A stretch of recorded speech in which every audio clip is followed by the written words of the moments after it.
again. You know, this is getting so interesting and yet so complex, and now there's so many different characters entering into our discussion. So we've reached a point here of uncovering who it was that wrote all the things that not only wound up in the Bible, but also in mythology, in medical dictionaries, in the history of planets. And when you're able to come down to the point of saying, I think I know who did this, then you can find out what was their intent and, you know, how and how was this all done and what does it mean for you. Is it a coincidence that the same thing that's in the myths of the Greeks is in the Bible, and the same thing that is there is in the structure of the planets, and the same thing that's there is in the medical dictionaries, because the same thing is in your head? Someone, somewhere, sometime, somehow brought all of these stories together so that you can find them in mythology, you find them in the Bible, you find them in the stars, and you find them in your head. You know, there's a deliberate effort for a specific purpose. You want to come up here, John, turn this on, and put on overhead 18. I don't think you have to even, I think this is so bright now, we probably don't even have to turn the lights down, and we'll probably be able to see this. But what I wanted to show you by looking at overhead 18 is a picture that you'll see here in a second. Well, how am I going to move the podium? This is a picture of a human brain. And what is curious about it is in the center.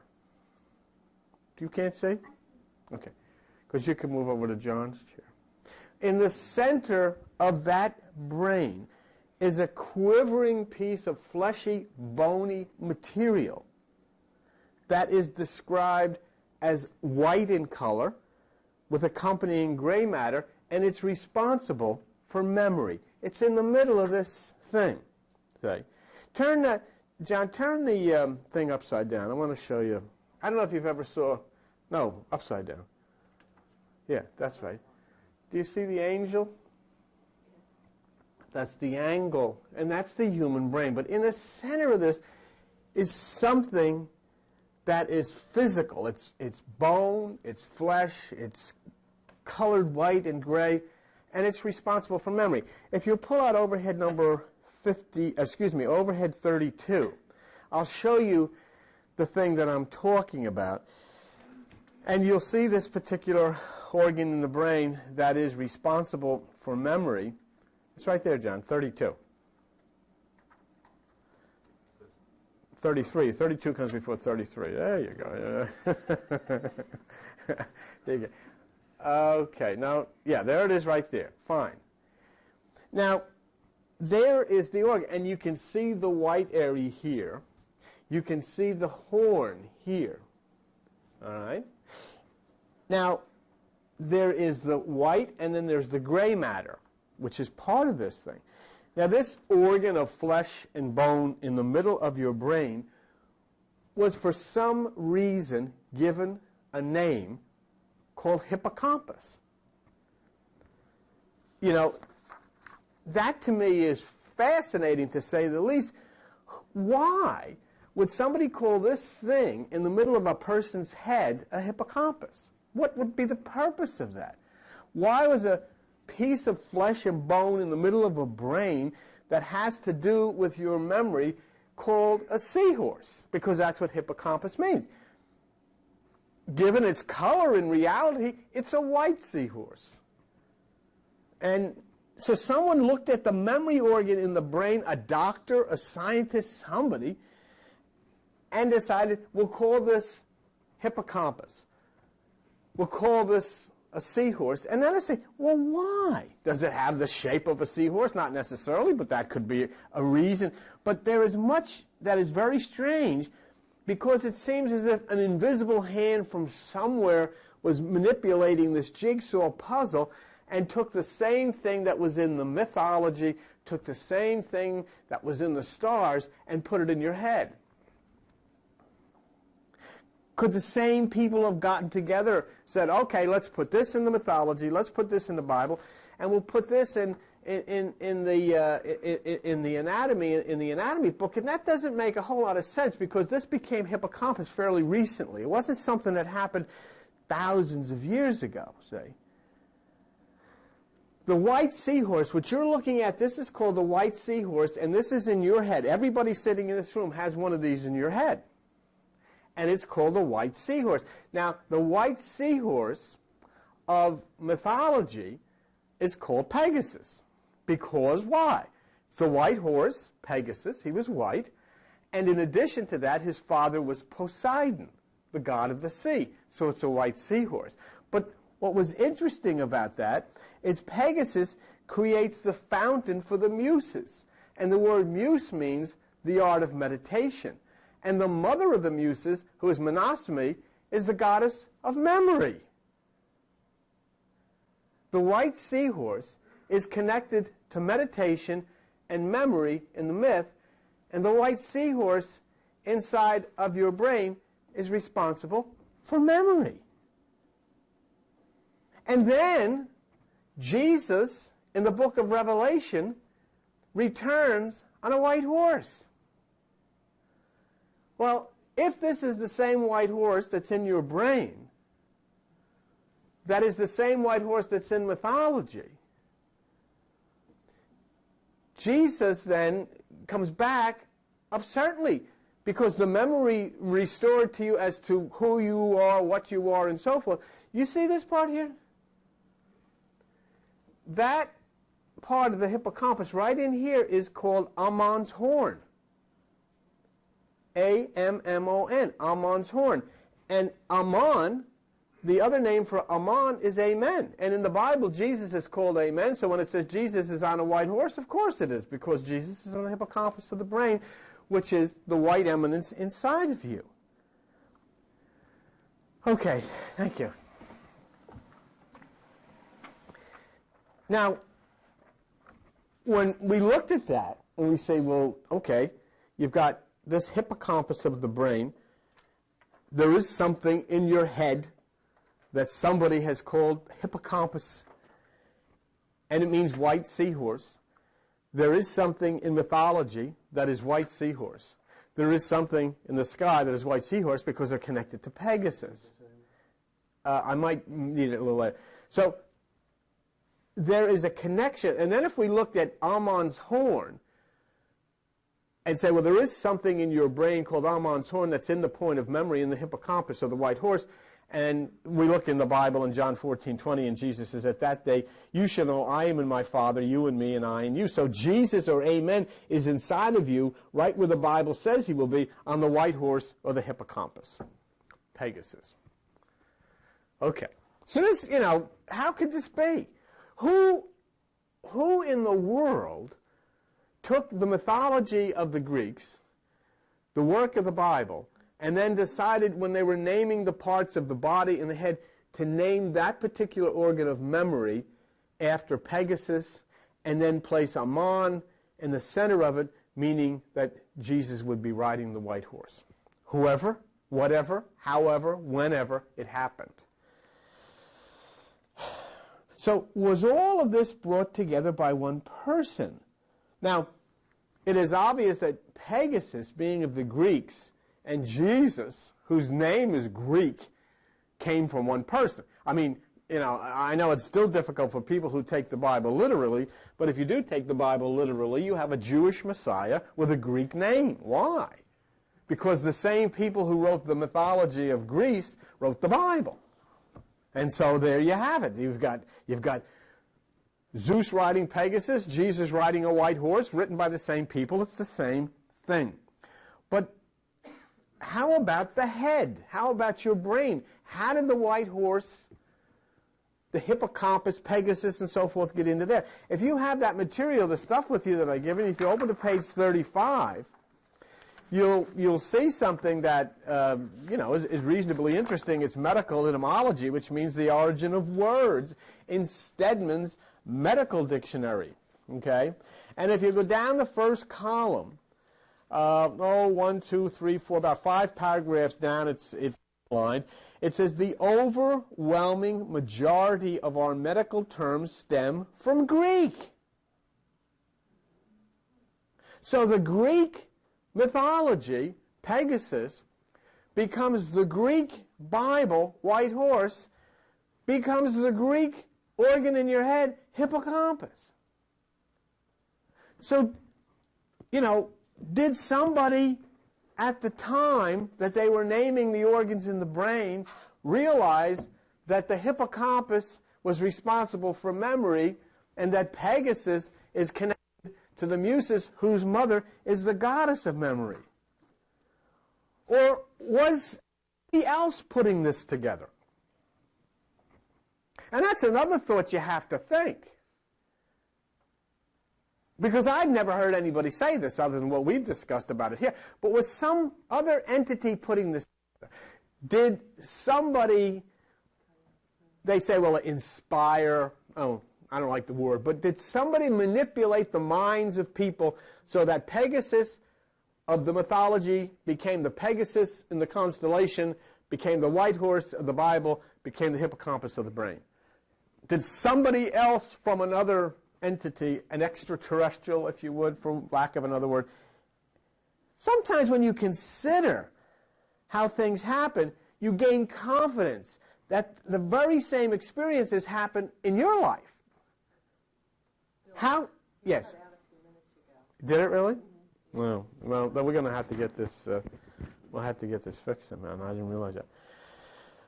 How could Pegasus be in the sky as a constellation in mythology, in the Bible, and in the brain, and all coordinated so beautifully for some purpose? And for what purpose? You remember we worked together on 4555. And we proved graphically, I think, that 4555 is a galaxy. We know that's for sure. We connected it to the Bible in the book of Daniel. We know that for sure. We connected it to the single eye of supernova. But now, what happened?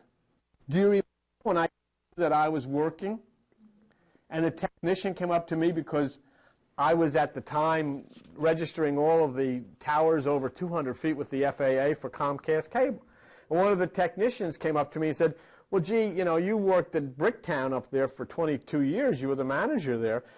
Could you take a look at, your antenna site up there and see if that is okay with you? I said, yeah, I'll take a look at it. When I looked at it, I had been there for 22 years. I had been working with you on 4555, and when I looked at it, the coordinates, the latitude was 40.0555 north. 4555. And I showed it to you. People lined up here. And in fact, if anybody hasn't seen it, I've got the document with me. Aviation Administration. How of all of the coordinates in the universe could I be sitting on 4555 and then working with you for 2 years to develop the identity of 4555? Who did I? Did I, when I moved down here to Bricktown, say I have to move into 4555 latitude? I didn't know that. You know what I'm saying? So how could this possibly happen? Was there the intervention of some higher intelligence that placed me there to prove to me that what we were doing was correct? Any other, I go through these coordinates, and now I'm doing some coordinate work for the company for latitudes all over the country. I have never found one. 4555 is right there in Bricktown. How come? Bill, you're cutting out a lot. Is it really? Yeah. Oh, well, I don't know what to... Huh? No, you can't do without it, that's for sure. Try. Maybe it's, let's try.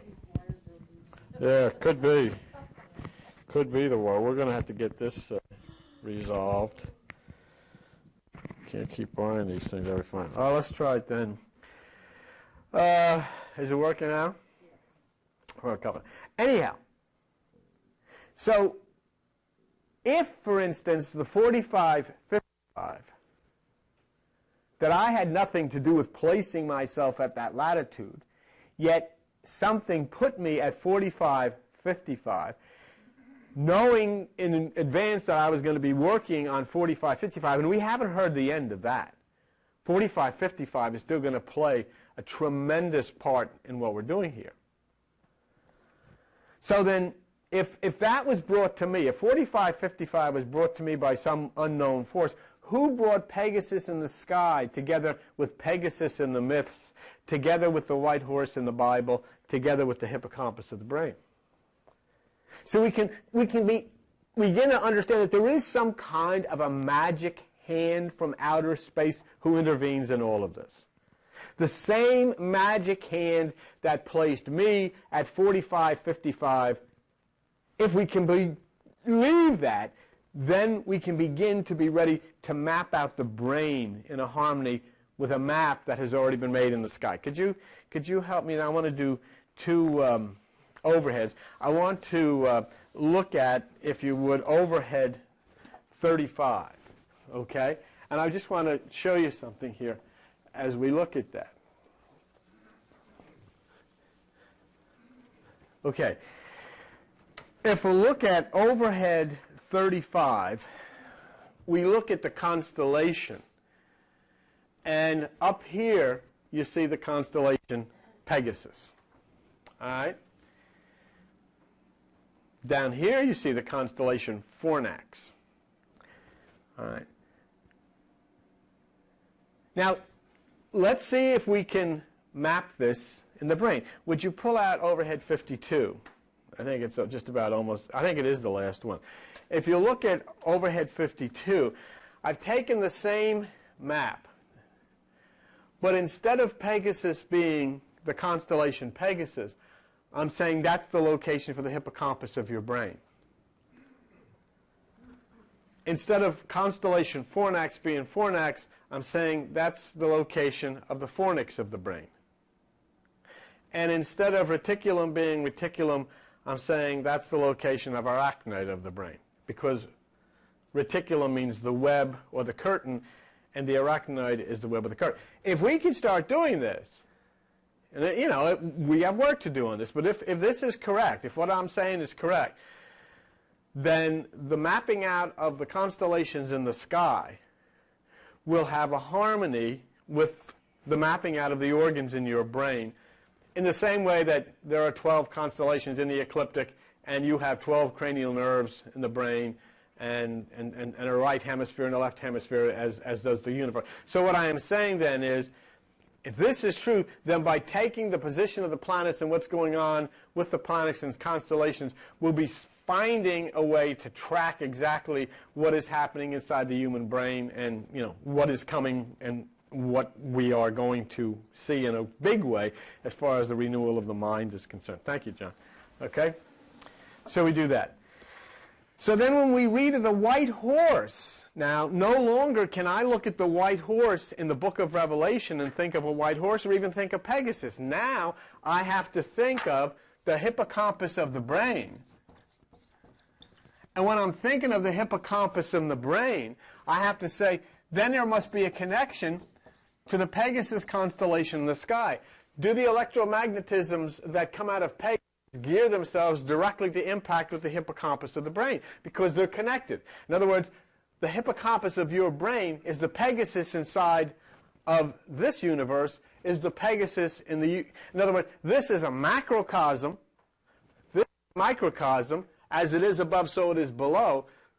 And so what I plan then is to be able to map out the human brain and coordinate it in harmony with the constellations and be able to determine exactly from where will come the magnetism that will change things and restore memory. What we are looking to happen here is a restoration of cosmic memory. Who are you? Where did you come from? What is your purpose here? Where are you going? Say, something new happens in the discovery of a new planet in Pegasus.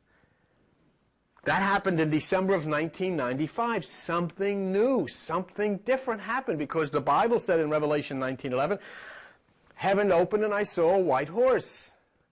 And so in December 1995 in Switzerland, they saw a duplicate of a twin of the sun in our solar system. And then next to it, they saw a planet. Never happened before. So when the Bible said, look for something in the white horse, they're saying, look for something in Pegasus, and we found it in Pegasus. Now that could have been a coincidence, except right after that, in the Bible it says, and armies which were in heaven followed him upon white horses, and we have, and you have, a New York Times article that says right at the same time, scientists found thousands of stars rushing towards a globular cluster, armies on white horses. So all of this happened in the constellation Pegasus. What is so bizarre with having information given to you of an astronomical nature? In other words, no prophecies are involved here. Nothing New Age is involved here. No religion is involved here. This is science. When it gets to be 7 o'clock and it starts to get dark here, you could call out to California and tell the people who answer the phone in California, something is coming. What? Darkness. What are you talking about? The sun is shining. It's beautiful. It's bright. Everything is beautiful. No, it'll be there in about 3 hours. How do you know? Because I'm experiencing it now. Then what is to prevent somebody who lives on a planet that has already experienced these things from telling us something is coming in about 3 hours? And what are we talking about here? We're talking about a change in the behavior of living things that is stimulated by a change in the electromagnetism coming from above. It is so rational, so logical, so easy to understand. When we were talking a little while ago about, Uranus being castrated, nobody was castrated. There was Uranus, it's a big glob in the sky. It's a planet that somebody called. No, these things never happen. There are ways to describe the effects that will come on living things when a particular energy that comes from a planet is pushed away. That's why in the Bible it says that Satan comes back for a period of time and then falls off again, because it's talking about the movement of the planets and the positioning of Saturn. It says, you don't have to be a prophet to know this. You want to be a prophet? You can find out exactly when Halley's Comet is going to come back over Forked River, right to the second. Whether it be 30,000 years from now, but you can prophesy it right to the second, and you'll be right on the mark. And if somebody looks up 30,000 years from now, they'll say, well, Al said it was going to be here. It's going to be here at 12:15.36. At 12:15.36, it'll go right over the head. And this is all that was done here. People who have already experienced this telling you, just in the same way that you could tell somebody in California it's going to be dark in 3 hours. So these things that we see happen in the sky, we have documented proof that we've discovered. Do you think that that planet in Pegasus just appeared there? It's always been there. But we reached a point that with our evolution of technology, we're able to see these things and understand these things. So when we see that something is going to happen in Pegasus, and we see that there's a connection, we've discovered something in the sky, immediately then I go to say, something is going to happen in Pegasus means something is going to happen in the hippocampus of the brain, which is the memory part of your head. Things to be restored, things to be understood, as if we had finally brought back to memory those things we had in a previous existence. And that's the whole clue to this. This is the beautiful part of it. I mean, to think that this is all there is to you? Messing around here for what? Waiting like in a bus stop until you croak and go on someplace else? That's all there is? And the reason that you think this way is because you don't remember. And what this is talking about is a restoration of memory.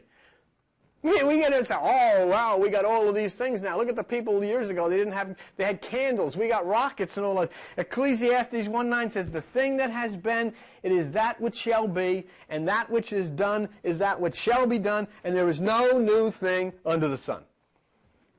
Is there anything where if it maybe said, see, this is new? It has been already of old time, which was before us, which means they had computers 50 million years ago.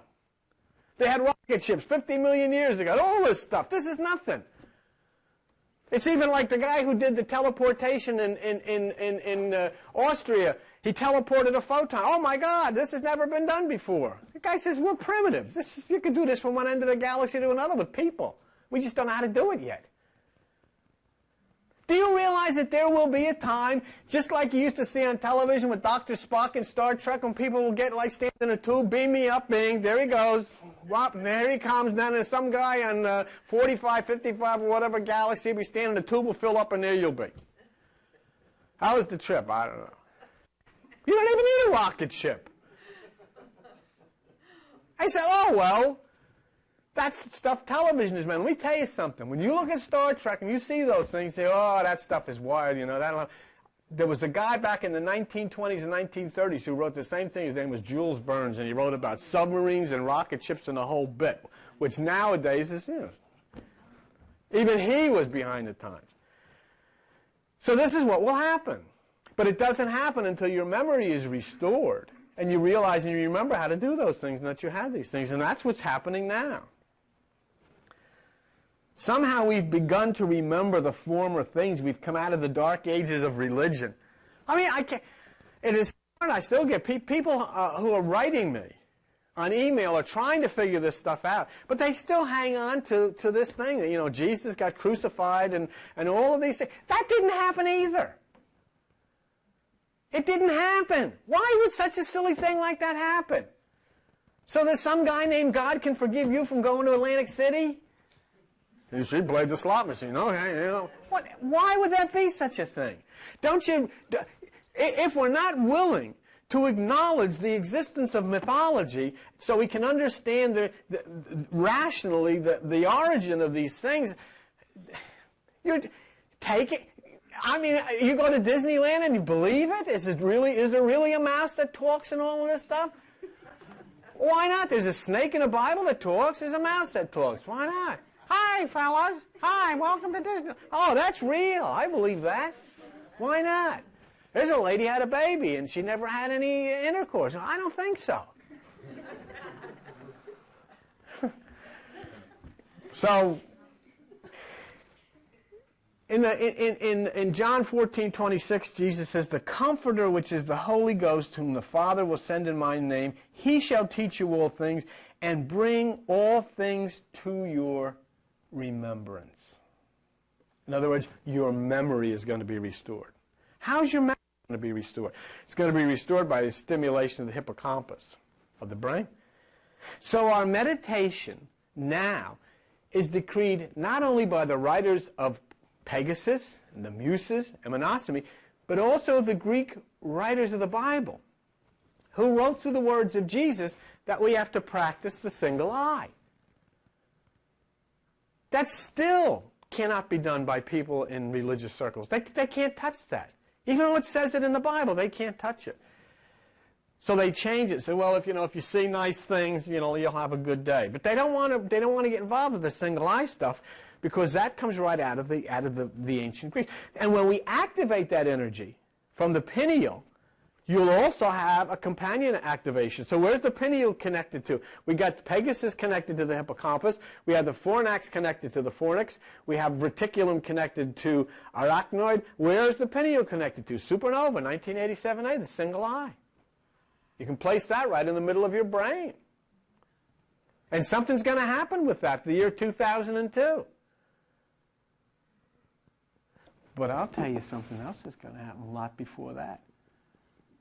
The keeper of the key to the underworld or to the netherworld is going to take his March 15th, 1999.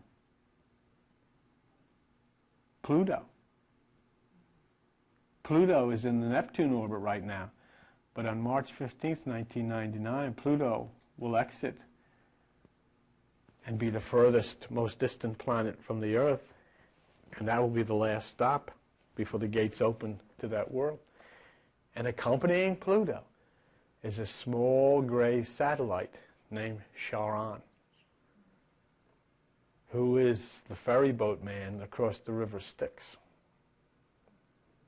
And it's in the sky. And it's in the myth. And it's in you. The little gray man with the raggedy coat. And he'll only take those across who died with a silver coin in their mouth.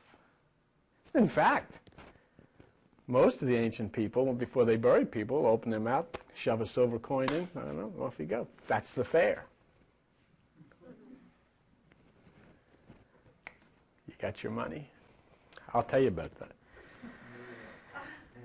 So the energy which will ignite the center eye into fire and travel along a line in the brain called stria pinealis to the fornix of the brain, which is the vault or the tomb of Christ, is also the furnace of Shadrach and Meshach and Abednego, and will explode in bringing forth the Christ mind which has been entombed. The fourth part of the universe has now been revealed. Remember? What do we say? We say we have the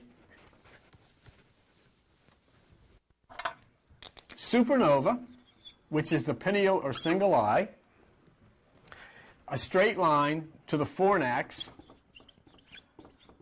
which is the furnace. So when supernova, the eye goes on fire, the fire travels down the stria pinealis to the fornax. In the human brain, it's the pineal, the stria pinealis, to the fornix. And so we connected that. We got the human brain, and we've got the sky, and we connected that to the Bible, and we had the fire to the furnace. Remember? And when the fire hit the furnace, according to the Bible, the king looked in, and where there had been 3, there was now 4. And right after we said that, what happened? On page 101 of the material, of the stuff that I gave you, it said astronomers cracked the curtain of dust, and for the first time have cracked a curtain of interstellar dust known as the zone of avoidance that blocks Earth's view of a fourth of the universe. And so here then, in the Associated Press, science has found a fourth of the universe that they hadn't seen before. It's fulfilled. It worked. It's true. Right? I mean, it really, really happened.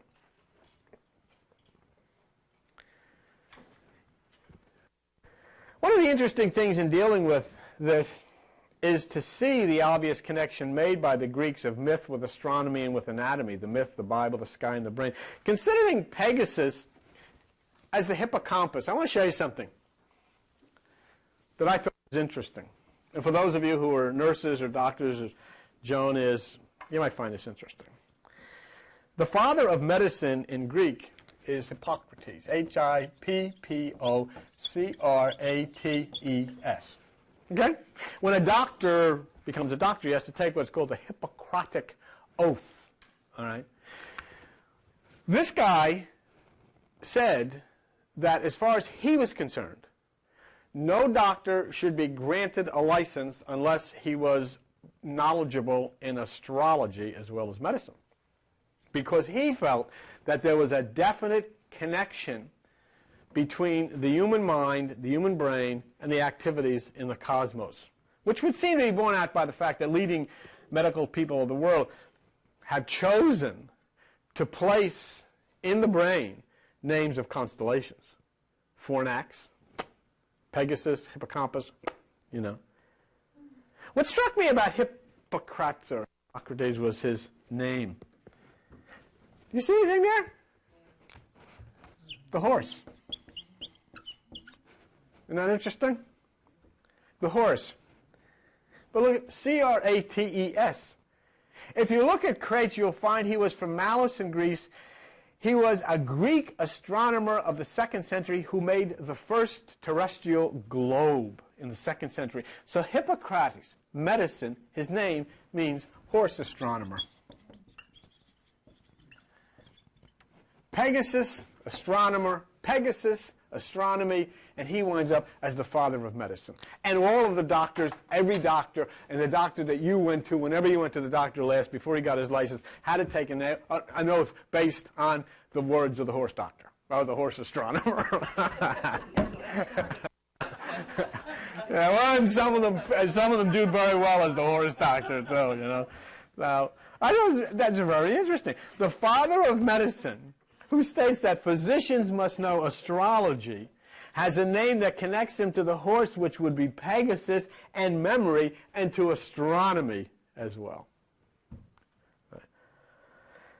As we go along and break this cosmic code which has dumbfounded the world, we'll also have to list those elements that we'll spend more time with down the road, and that would be Pegasus, the Muses, Apollo, Mnemosyne, Zeus, Orpheus, the Argonauts, Uranus, the Cyclops, the Titans, Cronus, Rhea, Saturn, Demeter, Hades, Poseidon, Conchars, Tartarus, Styx, Charon. Each of these plays a critical part in our search and in mapping out the brain in conjunction with astronomy and mythology. You see, all of these things represent parts of the brain that are responsible for different physical manifestations.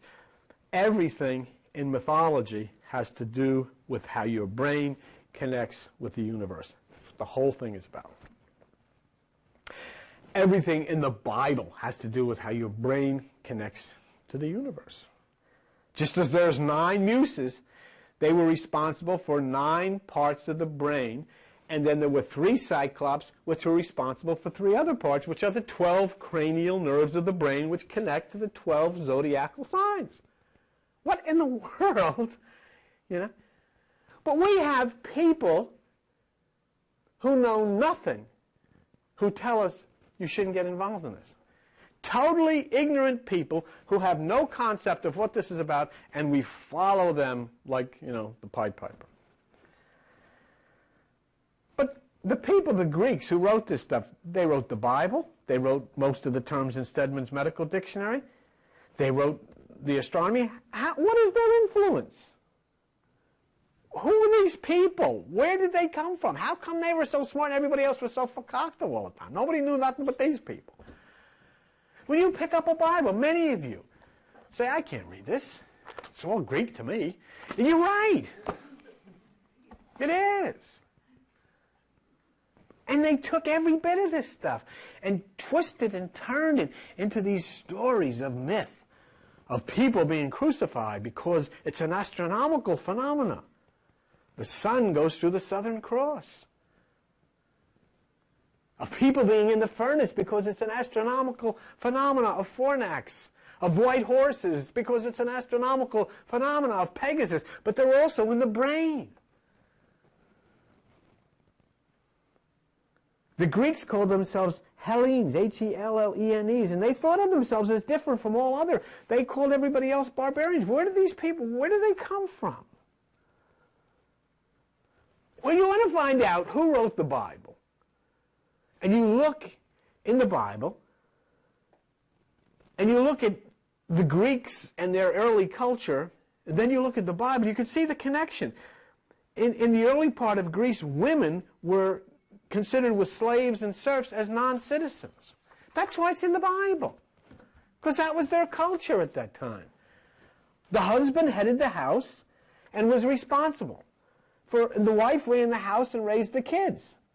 The wife supervised the slaves, but the husband supervised the wife. A woman was controlled by her father before she married. So we're taught in the Bible by our teachers who don't know this. Doesn't anybody know this?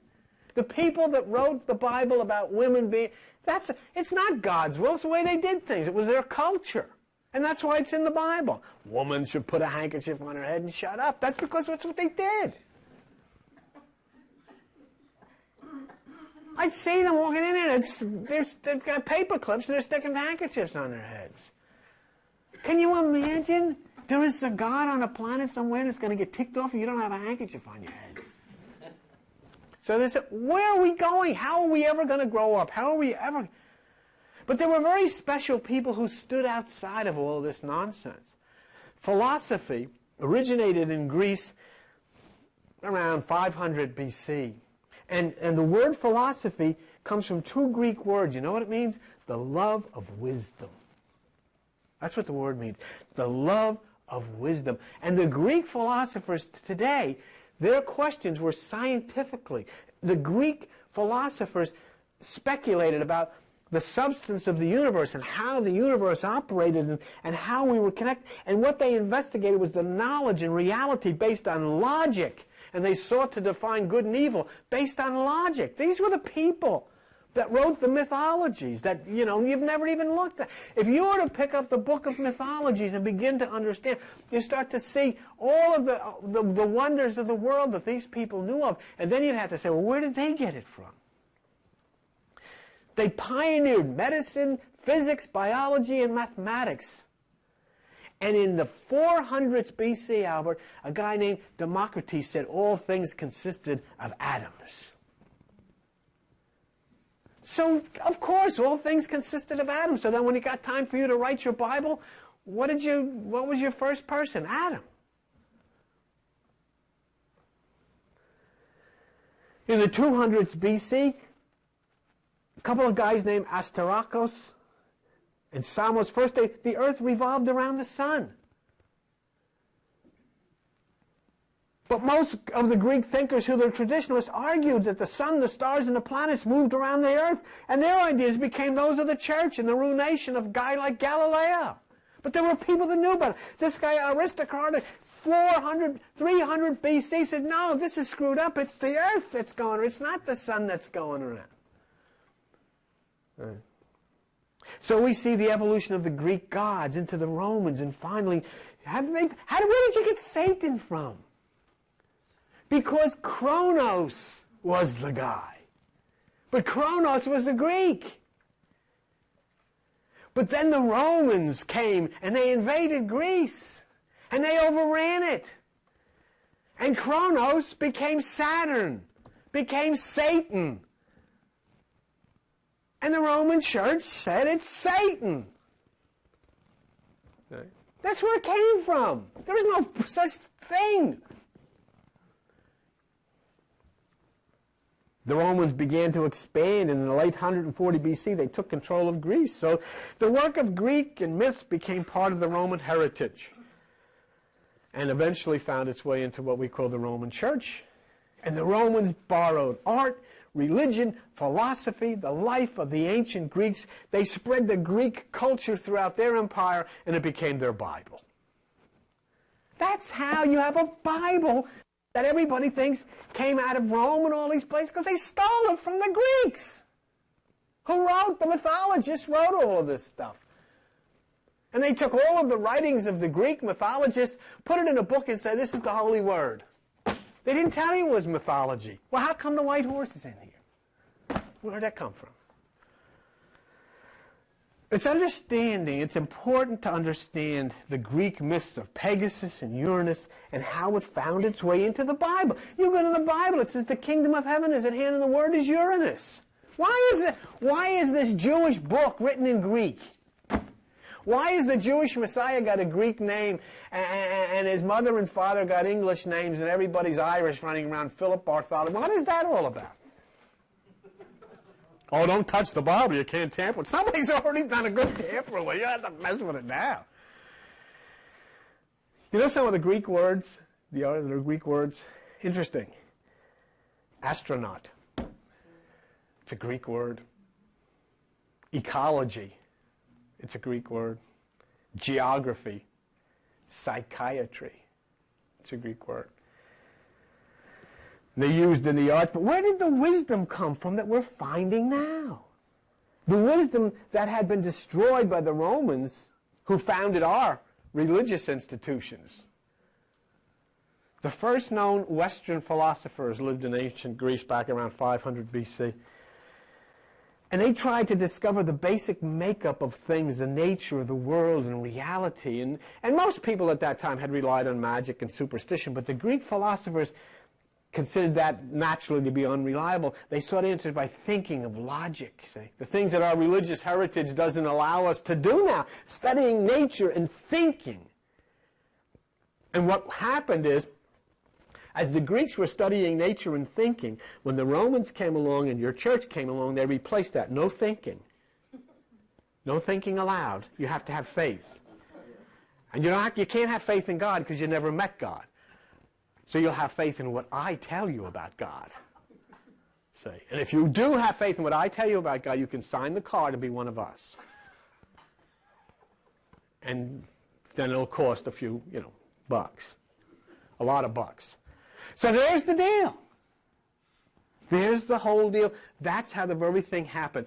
When you say you have faith in God, there is no such thing. You are having faith in the version of God that somebody else gave you. In other words, if Norma told you about God, you are not having faith in God. You're having faith in her that she knew what you were talking about or what she was talking about. I'll be out of here in a second. So let's just look at one little thing and then we'll go. The creation myth of Greece comes out of something called theogony, Theogony. It is the most important Greek myth of them all. It describes the origin and the history of the gods, and according to theogony, the universe began in a state of emptiness, but there was one person who existed. Chaos. And out of chaos came all creation. Out of chaos first came the divinity known as Gaia, the earth. And out of Gaia, out of the womb of Gaia, came Uranus, the sky king. And so there's the marriage. Uranus and Gaia were married. And Gaia produced children with Uranus, and the children produced between Gaia and Uranus were called the Titans. And remember something, Gaia is where you walk. When you step foot on the earth, you are treading on the womb of your mother, Gaia, and she is now waiting as her husband is returning to claim his bride. And does he have a score to settle with one of her kids who had the sickle in his hand? So the story began. Uranus was afraid that his children were going to try to overthrow him. And he was right. But what he did was he confined his children within the huge body of Gaia. And that's the origin of the Christmas story. The origin of the Christmas story about Herod killing the children is caught up in that Gaia representing the imprisonment of her children. But then Kronos, the youngest child who became Saturn and Satan, plotted revenge. And when Uranus wasn't looking, Kronos came up with the sickle and castrated in Uranus and made Uranus impotent. In other words, that which was the godfather figure of the universe was no longer able to place his seed into that which is humankind because that had been taken away from him by time, which was Kronos. And then Kronos fled, freed the Titans and so forth and so on. And all of this happened. And then Kronos married Rhea. Now, it's interesting because Kronos is Saturn. And if you look at the maps, you'll find a little satellite that flits around next to Saturn called Rhea. Right? And Kronos and Saturn got together. Saturn and Rhea got together and they had children. But Kronos or Saturn said, one of these little rascals is going to try to take my kingdom. And so as Rhea gave birth, Kronos ate them. Gobbled them up. One after the other, gobbled them up. Rhea was about to give birth to Zeus, and she said, I don't want this guy eating. I got to protect Zeus because Zeus is Jesus, Zeus is Krishna, Zeus is Buddha, so how am I going to do this? So when the little baby Zeus was born, she took Zeus and she wrapped Zeus in swaddling clothes, and she took Zeus away to the Isle of Crete, and then she took a stone and she wrapped the stone in swaddling clothes, and she went over and handed it to Kronos, and he swallowed the stone. Eventually, when he threw up, the stone was taken to Delphi. Wow. And so then Zeus grew up and he returned, and he took on Kronos, and he tricked Kronos into drinking a substance that made him vomit all the children. Blah, all over the place. The children had grown to adults inside of Kronos. They were adults now. This is true.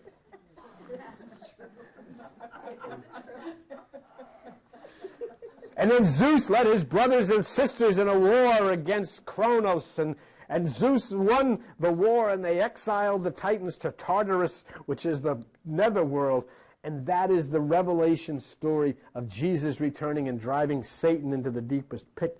And you know, when it comes in March 15th, 99, and I believe, and then you climb up the rugged slopes of Pluto and look down into the abyss of the underworld, and there will be that place. There will be that place where Charon will ferry you across the river Styx to see that world.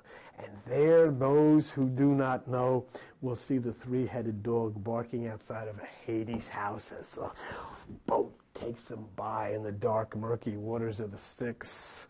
But those who know will be taken off to the shore, and they'll walk up on top and look down to the fields of Elysium, which is called Elysium. And you know what's interesting about this is going to happen March 14th, 1999, where Pluto, which is the gate, Pluto holds the key to the gate of that world. And see this here right now is Pluto is inside of the orbit of Neptune. But in March of 1999, and this happens every 248 years, Pluto will move out, and then Pluto will be the keeper of the key. And there, little Charon, the little gray guy with his scruffy little coat and his little barge, will come, and he'll look at you and he'll say, you got your fare? You got your silver coin? Open your mouth. And he'll take you. And ferry, cross the Mersey. Watch what happens. Okay, we'll see.